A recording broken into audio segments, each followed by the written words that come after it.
Everything is dirty and trashed. Just like the men I meet in my life. Hey guys, welcome back to HISSYFIT. My name is Diana, and in today's video, I'm going to do another challenge for you guys, except it's not gonna be like ones that I've done in the past. But first, make sure you guys like this video, subscribe to HISSYFIT, and turn on post notifications. A little while ago, I was looking through my Instagram feed, and a video definitely stood out to me. The caption was, doing makeup with one eye, so naturally that caught my attention. And a girl took a piece of tape and covered her eye with it and did all her makeup. She said how difficult it was to do makeup with only one eye, so I was thinking, challenge accepted. But I'm gonna do it a little bit different. I'm not gonna put any tape over my eye because I actually have one eye. This may be a surprise to some people unless you guys already watched my YouTube video where I spoke about it. I was diagnosed with retinoblastoma, which is cancer of the retina, when I was 1 year old, and about 6 months later I had my right eye removed. Growing up, it's been very, very hard because I have been bullied all my life. People do ask questions, but some people don't really know how to word it. So since I am making new videos for HISSYFIT, that is a question that has been popping up a lot. Why not answer your questions, but also show you how I do my makeup and show you that it is a daily challenge for me. This is my makeup bag.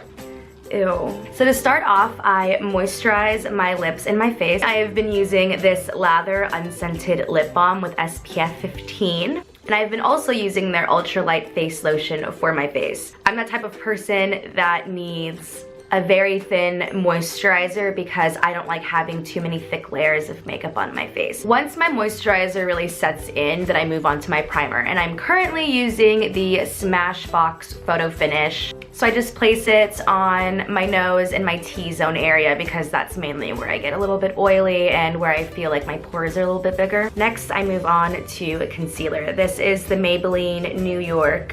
What is this? Is this the Fit Me thing? So what I do is I take this and I make triangles on both sides of my face, underneath my eyes, and then down my nose, a little bit on my forehead and my chin. It's like my war paint. Whew. I'm ready for Coachella! This right here is the only thing clean in my makeup bag because I love it so much. This is my Real Technique makeup blender. So much better than the beauty blender. I recommend this, and they're very inexpensive too. I take it and I blend everything out. One of the troubles I have that my eye gives me is that my eyelid gets a little bit red right here, and I just bat it just to clear up some of the discoloration.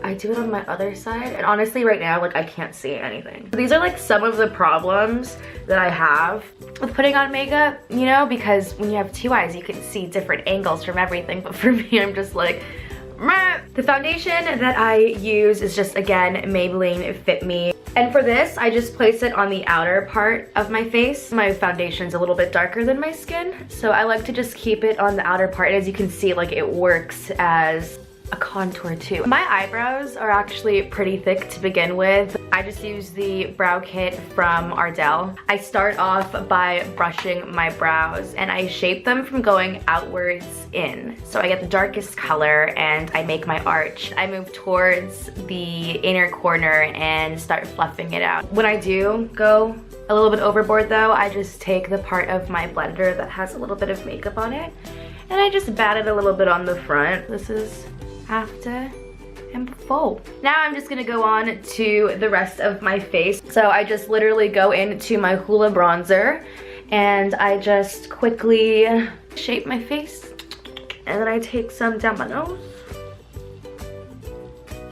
Just like that. I am using the Tarte Amazonian Clay Blush in Exposed.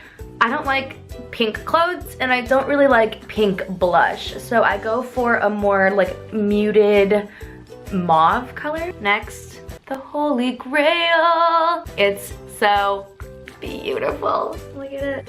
Look at it. Look at it. Look at it. Today I think I'm gonna go with Strobe and Stunner and Lit and Fire. I'm just gonna mix them all together. And I just kind of do like this V underneath my eyebrow and right on my cheekbone. My highlight is flying everywhere. I do a little bit at the tip and then I skip that place where I put the bronzer and I put it right down my nose. So normally when I was younger, I would mainly just pile on this thick amount of eyeliner, and what I didn't notice is that I thought I was like covering up something, you know. I try to add a little bit more to make my eye look bigger, but I ended up realizing that it kind of drew more attention to my eye. So now what I like to do is just try to keep things as simple as possible. The eyeshadow color I am going to use is Cocoa Bear from Makeup Geek, and I'm literally just gonna go in with my finger and apply it that way. And then now I go in with my blending brush just to blend everything out and make it look nice. Next is the death trap. I can't even begin to tell you how many times I have pinched my eyelid through this thing, and it terrifies the crap out of me. Before I put on my lashes, I'm gonna put on the Maybelline Total Temptation mascara, which I've been absolutely in love with recently. And I just do this before I put on my eyelashes to kind of just prime it up a little bit. Now, there's absolutely no way I can put on my eyelashes without my pink tweezers. I have no depth perception, so I literally have no idea how far I am. So I just hold my breath and pray that it works. Ooh.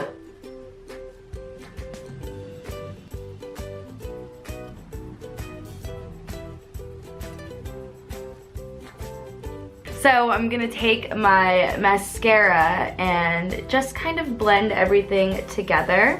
And then I quickly do my bottom lashes. So as you can see, adding eyelashes really does help open my eyes a little bit more. Next, I am going to add my lip color. I will be using Chi from ColourPop. It is my favorite nude color ever. It's like the perfect nude for my skin color. So, what do you guys think? I think I nailed this challenge. But if you guys have any more questions about my story and the cancer that I had, then definitely check out the link down below where I explain it more on my channel. But I do want you guys to remember that if you have flaws or not, they are still beautiful, okay? So make sure you look at them that way. If you look at them that way, then everyone else will too. I hope you guys enjoyed this video and learned a little something. If you guys have any questions for me, just go ahead and comment down below and I'll answer them for you. Don't forget to like, comment, and subscribe, and I'll see you in the next video. Bye guys.